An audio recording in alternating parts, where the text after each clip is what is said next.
एक बार त्रेता जुग एक बार त्रेता जुग माही जुग त्रेता जुग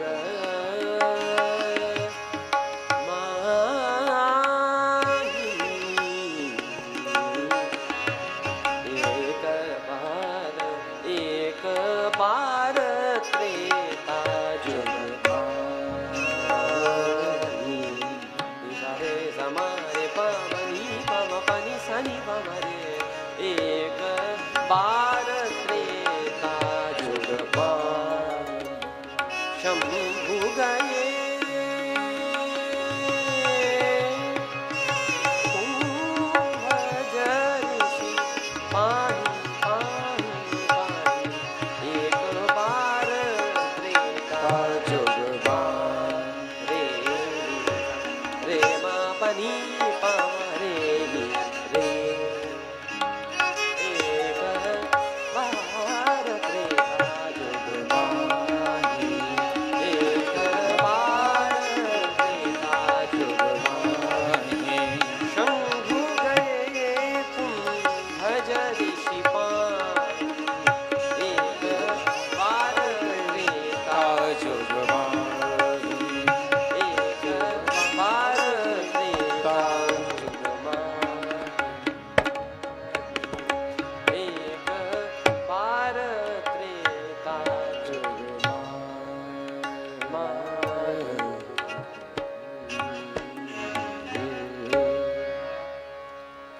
एक बार त्रेता युग के समय में शंभु गए, भगवान शिव गए। कहाँ गए? कुंभज ऋषि पाही। कुंभज ऋषि अगस्त्य जी को ही बोलते हैं कुंभज। अब भगवान शिव गए हैं कहां पर? कुंभज ऋषि के पास। गए तो अकेले नहीं गए, संग सती जग जननी भवानी। भगवान शिव कौन है?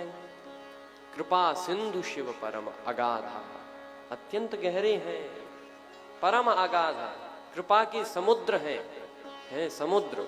लेकिन कथा किससे सुनने गए? घड़े के बेटे से। कुंभज माने घड़े का बेटा, कुंभ माने घड़ा, कुंभज माने घड़े का बेटा। इसका अर्थ क्या है? इसका अर्थ यह है कि जब भी हम कथा सुने, अपने पद प्रतिष्ठा अभिमान को त्याग कर कथा सुनना चाहिए। ये नहीं कि हम आए तो हैं कथा सुनने और देख रहे हैं कि अरे देखा जाए कि कैसी कथा कहते हैं। नहीं, कहा गया है कि कथा यदि सुनो तो भवानी शंकरौ वंदे श्रद्धा विश्वास रूपिणौ।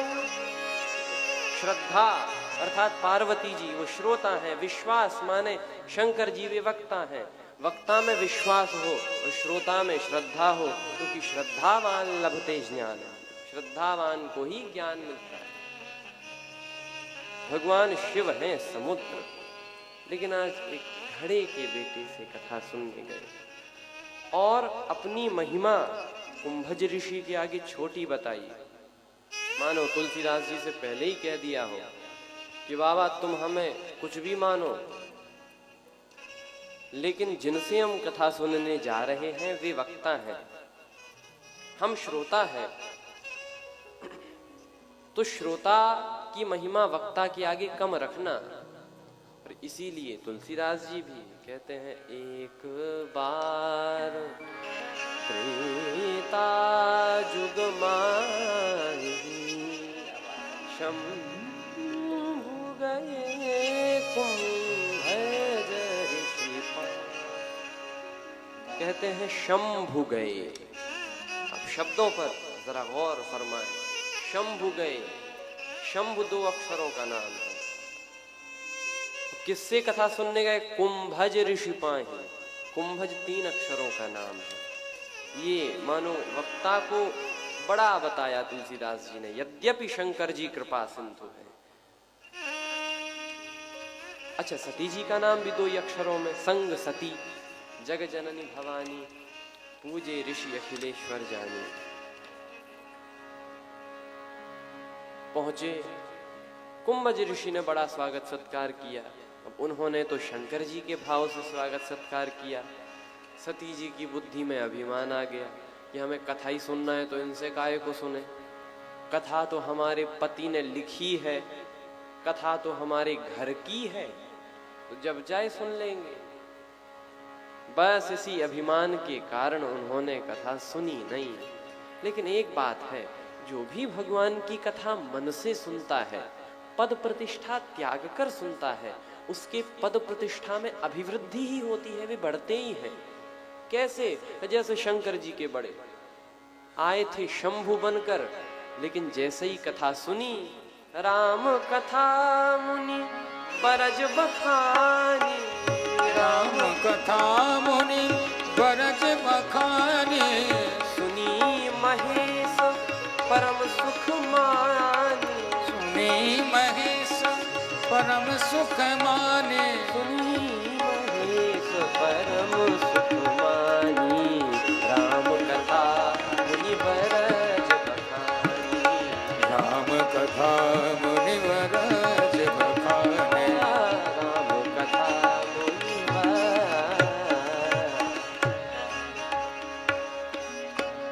राम कथा मुनि बरज बखानी, सुनी महेश। अभी शंभु थे, अब 3 अक्षरों का नाम हो गया, सुनी महेश। हम यदि वो मात्रिक रूप से देखें तो उसमें तो अवश्य हमें गतिविधि देखने को मिलेगी, लेकिन यदि शाब्दिक रूप में देखें तो वहां पर शंकर जी का नाम अब 3 अक्षरों में हो गया, सुनी महेश परम सुखमानी।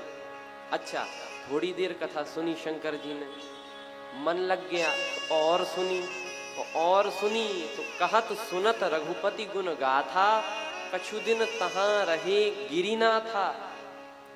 गिरिनाथ 4 अक्षरों का नाम हो गया। अंत में मुनि सन विदा मांगी त्रिपुरारी, त्रिपुरारी 5 अक्षरों का नाम हो गया, चले संग ले दक्ष कुमारी। आप देखो, जिन शंकर जी ने भगवान की कथा पद प्रतिष्ठा अभिमान त्याग कर सुनी, शून्य होकर सुनी, उनके पद प्रतिष्ठा में तो इतनी अभिवृद्धि हो गई। और जिन सती जी ने बिल्कुल उपाधियों की सहित कथा को सुना था, संग सती, जग जननी भवानी, उनकी सारी उपाधियां तुलसीदास जी ने छीन ली। क्या कहते हैं? चले संग ले दक्ष कुमारी। आज कोई जगत जननी नहीं है, अब तो दक्ष कुमारी है, और दक्ष है अभिमान। इसका अर्थ है आज अभिमान की पुत्री को भगवान शिव लेकर चले। पूछा, आपने हमें कथा सुनाई है तो अब हम चलें? तो अगस्त्य जी ने कहा, महाराज चलने से पहले कथा सुनी तो कैसी लगी? शंकर जी ने कहा, क्या कहना, बड़ी अच्छी कथा सुनाई, बहुत अच्छी लगी। तो कहा, अच्छी लगी तो कथावाचक को दक्षिणा तो मिलनी चाहिए। शंकर जी ने कहा, बिल्कुल मिलनी चाहिए। तो दक्षिणा मिले प्रभु? अगस्त्य जी बोले। शिव जी ने कहा, क्या चाहते हो? अगस्त्य जी ने कहा, जिसके पास जो हो उससे वही मांग लेना चाहिए। अब आपसे हम सोना चांदी तो मांगे क्या, आपके पास तो खुद ही खाने के लिए कुछ नहीं है, भीख मांगी भाव खाही, तो आपसे क्या मांगे? आपके पास तो भगवान की भक्ति है, तो वही हमको दे दो। अविरल भक्ति प्रदान करके शंकर जी चले हैं। अब आप देखो, हमने कथा सुन ली है, इसका फल क्या है? हमने कथा मन से सुन ली है, इसका संदेश क्या है? यदि भगवान की कथा सुनने के बाद भगवान के दर्शन की लालसा मन में होने लगे, समझ लो हमारी कथा सुनना सफल हो गई। भगवान की कथा सुनने के बाद तो लगे कि अब जिनकी कथा इतनी मनोहर है, वे कितने मनोहर होंगे। आपने कभी ये सुना कि जिस मुंह में जल भरा हो वो कहे हम प्यासे हैं? आज तक शायद नहीं सुना, शायद सुनेंगे भी नहीं। जिस मुंह में जल भरा हो वो कहे हम प्यासे हैं। लेकिन ऐसा और कभी तो नहीं हुआ, एक बार हुआ। कब? कहा कि इन नयनों में ये प्रेमाश्रु का जल तो भरा है, लेकिन फिर भी ये प्यासी हैं ये आंखें। किस चीज की प्यास? तुलसीदास जी लिखते हैं, हरि दर्शन की प्यासी अखियां, हरि दर्शन की प्यासी, दर्शन के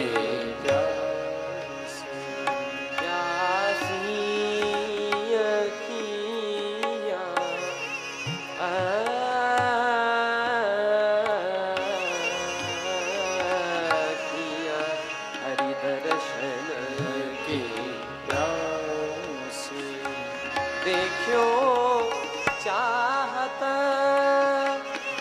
कमल नयन को, निसी दिन रहत उदासी, निसी दिन रहत उदासी,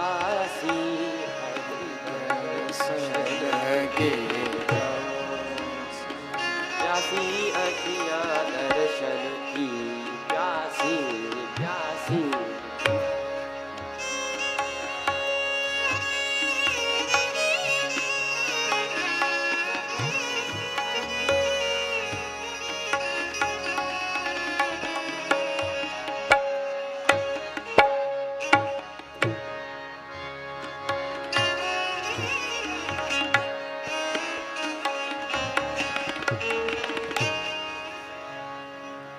भगवान के दर्शन की प्यास, तो भगवान मिल जाए। शंकर जी ने इच्छा की और तिहि अवसर भंजन मही भारा, हरि रघुवंश लीन अवतारा। उसी समय इस धरित्री का भार भंजन करने के लिए भगवान श्री हरि ने अवतार लिया था। शंकर जी ने जो देखा, अरे प्रभु क्या कहना है, जय सच्चिदानंद जग पावन, हे सच्चिदानंद भगवान आपकी जय हो जय हो। अस कही चलियो मनोज न सावन। शंकर जी ने तो इतना सा किया और सती जी के मन में संशय हो गया कि इन्हें भगवान शिव ने सच्चिदानंद क्यों कहा, क्योंकि ये तो सच्चिदानंद लग ही नहीं रहे।